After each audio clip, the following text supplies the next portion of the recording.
di SK 357 Menhub 2 2004.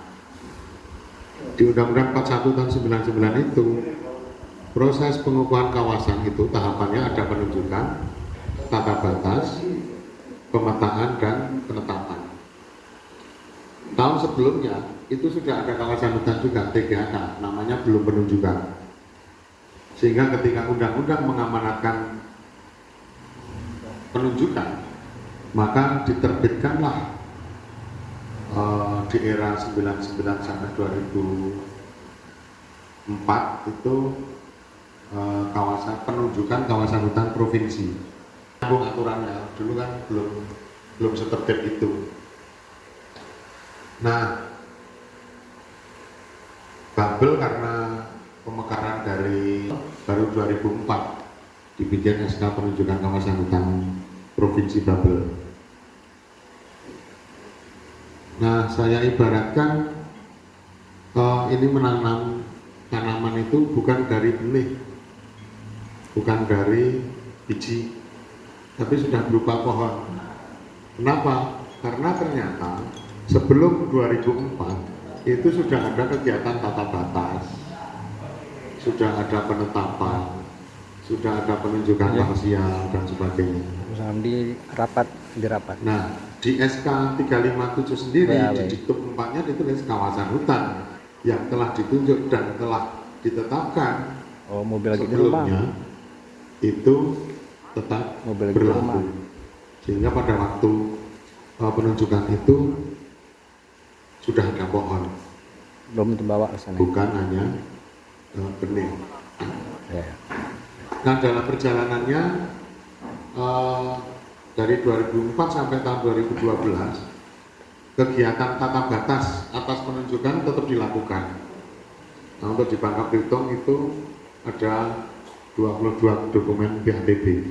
Pada saat terbitnya 357 kita sudah punya 136 dokumen BHTB yang diakomodir.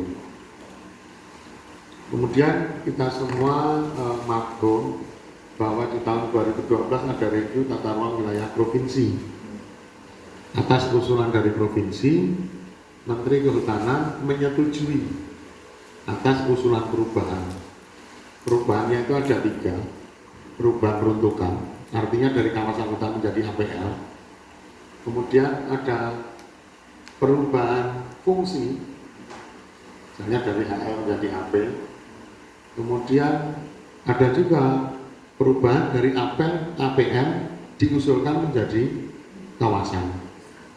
Jadi SK 798 itu hanya bercerita tentang 3 perubahan tadi. Perubahan peruntukan ada 19.131 hektar. Kemudian perubahan fungsi ada 10.878 hektar.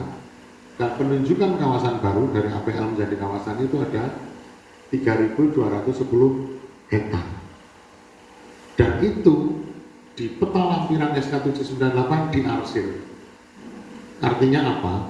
Artinya 798 itu hanya bercerita tentang 3 ini, karena yang bunyi di SK-nya hanya tentang 3 perubahan ini. Total luasnya hanya sekitar 32.000 hektar. Jadi untuk areal yang tidak diarsir kembali ke dokumen BHTB. Bahkan di SK 798 sendiri dituliskan kawasan hutan yang pernah ditunjuk dan ditetapkan tetap berlaku. Kemudian tata batas kawasan hutan yang berubah menjadi APL dinyatakan tidak berlaku.